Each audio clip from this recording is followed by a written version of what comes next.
Hi all. ആദ്യം തന്നെ retirement ലൈഫിലേക്ക് പ്രവേശിക്കുന്ന ഡാഡിക്ക് ഞങ്ങളുടെ എല്ലാവരുടെയും പേരിലുള്ള സ്നേഹാശംസകൾ അറിയിക്കുകയാണ്. സത്യം പറഞ്ഞാൽ ഇന്നത്തെ ഈ ദിവസം ഞങ്ങളെ സംബന്ധിച്ച് ഭയങ്കര സന്തോഷത്തിൻ്റെ ദിവസമാണ്. കാരണം എന്താണെന്ന് വെച്ചാൽ ഇനി തൊട്ട് ഡാഡിനെ ഫുൾ ടൈം നമ്മുടെ വീട്ടിൽ അവൈലബിളായി കിട്ടുകയാണ്. അതിൻ്റെ ഒരു സന്തോഷം ഞങ്ങൾക്ക് എല്ലാവർക്കും എപ്പോഴും ഉണ്ട്.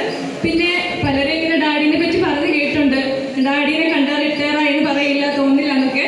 പക്ഷേ അത് ശരിക്കും ഞങ്ങളുടേതായൊരു സ്നേഹവും കരുതലും ആ വാത്സല്യം ഞങ്ങൾ എപ്പോഴും ഡാഡിക്ക് കൊടുക്കുന്നുണ്ട്. അതിൻ്റെ ഒരു ഗ്ലാമറാണ് ഡാഡിയുടെ മുഖത്ത് കാണുന്നത്.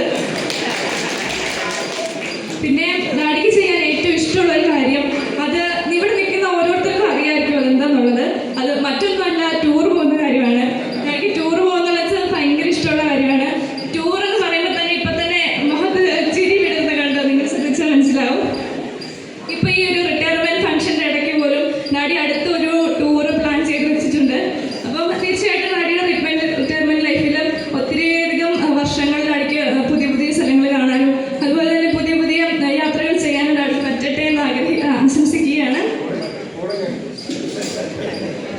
കൂടെ ഫാമിലിയെ കൊണ്ടുപോകുമെന്ന് ഞങ്ങൾ വിശ്വസിക്കുന്നു.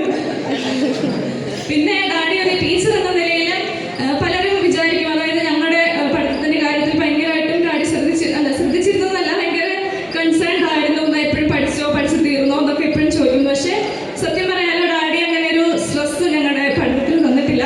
എപ്പോഴും ഭയങ്കര ഡാഡി കൂളായിരുന്നു. പിന്നെ സത്യം പറഞ്ഞാൽ ഡാഡിയുടെ ടീച്ചർ എന്നുള്ള സൈഡ് ഞങ്ങളങ്ങനെ ഇതുവരെ കണ്ടിട്ടില്ല. കാരണം ഞങ്ങളാരും ഡാഡി പഠിപ്പിച്ച സ്കൂളിൽ അങ്ങനെ പഠിച്ചിട്ടില്ല. ഒരു ടീച്ചർ എന്ന നിലയിൽ അപ്പുറം ഒരു സ്നേഹനിധിയായ പിതാവിൻ്റെ ഒരു വാത്സല്യവും സ്നേഹമാണ് ഞങ്ങൾക്ക് എപ്പോഴും അനുഭവിക്കാൻ കഴിഞ്ഞത്. പക്ഷേ ഡാഡി എത്രമാത്രം ടീച്ചിങ്ങിനോട് ഡെഡിക്കേറ്റഡ് ആയിരുന്നു എന്നുള്ള കാര്യം ഞങ്ങൾക്കറിയാം.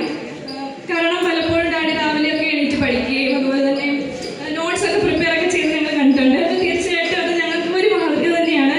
ഇപ്പോൾ ആളൊക്കെ ആണെങ്കിലും BEd ഒക്കെ തിരഞ്ഞെടുക്കാനുള്ള ഒരു കാരണം ഡാഡി തന്നെയാണ്. ഡാഡിയുടെ ഇൻസ്പിറേഷനാണ് ഇതിന് കാരണം. പിന്നെ ഡാഡി എപ്പോഴും ഞങ്ങൾക്കൊരു റോൾ മോഡലാണ്. പിന്നെ പറയാനാണെങ്കിൽ ഡാഡിക്ക് എല്ലാവരും ഒന്നിച്ച് നിർത്തി ജോലി ചെയ്യിപ്പിക്കുന്നത് ഭയങ്കര ഇഷ്ടമാണ്. ഒരു ചെറിയൊരു ജോലിയാണെങ്കിൽ എല്ലാവരും ചുറ്റും നിന്ന് എല്ലാവരുടെയും പങ്കാളിത്തമൊക്കെ ഡാഡി എപ്പോഴും ഓർമ്മയുണ്ടായിരുന്നു. പിന്നെ ഡാഡി ഇങ്ങനെ പണ്ട് പഠിപ്പിച്ചു പോയ പിള്ളേരൊക്കെ ചിലപ്പോൾ ഞങ്ങളെ കാണുമ്പോൾ ഇങ്ങനെ ചോദിക്കും, ഡാഡി സ്കൂളിലെ പോലെ തന്നെയാണോ വീട്ടിലും എപ്പോഴും അടിക്കാറുണ്ടോ വഴക്ക് പറയാറുണ്ടോ എന്നൊക്കെ. പക്ഷേ സത്യം പറയാലോ അക്കാര്യത്തിൽ ഞങ്ങൾ ഭയങ്കര ലക്കിയാണ്. ഡാഡി ഇതുവരെ ഞങ്ങളെ അങ്ങനെ അടിക്കുവോ വഴക്ക് പറയുകയൊന്നും ചെയ്തിട്ടില്ല. ഇപ്പം പൊന്നൂരൊക്കെ ആണെങ്കിൽ ഇതുവരെ ഒരു അടി പോലും കിട്ടിയിട്ടില്ലെന്നാണ് എൻ്റെ ഒരു ഓർമ്മ. പിന്നെ പുതിയ പുതിയ കാര്യങ്ങൾ പഠിക്കാനും അതുപോലെ തന്നെ അത് പരീക്ഷ നോക്കാനൊക്കെ ഭയങ്കര ഇഷ്ടമുള്ള ആളാണ്. ഇപ്പോൾ ഫോണിലാണെങ്കിൽ പുതിയൊരു ഫീച്ചറോ അല്ലെങ്കിൽ ഒരു അപ്ഡേഷനൊക്കെ വന്നാൽ വീട്ടിലെ ഏറ്റവും ആദ്യം ട്രൈ ചെയ്ത് നോക്കുന്നത് ഡാഡി ആയിരിക്കും. പിന്നെ ഗാർഡനിങ് ഭയങ്കര ഇഷ്ടമാണ്. നമ്മുടെ വീട്ടിലെ പുൽത്തകിടിയും അതുപോലെ തന്നെ പൂക്കളൊക്കെ മെയിൻറ്റെയിൻ ചെയ്യുന്ന ഡാഡിയാണ്. പിന്നെ എല്ലാ കാര്യത്തിലും നല്ലൊരു അഭിപ്രായവും കാഴ്ചപ്പാടും ഒക്കെ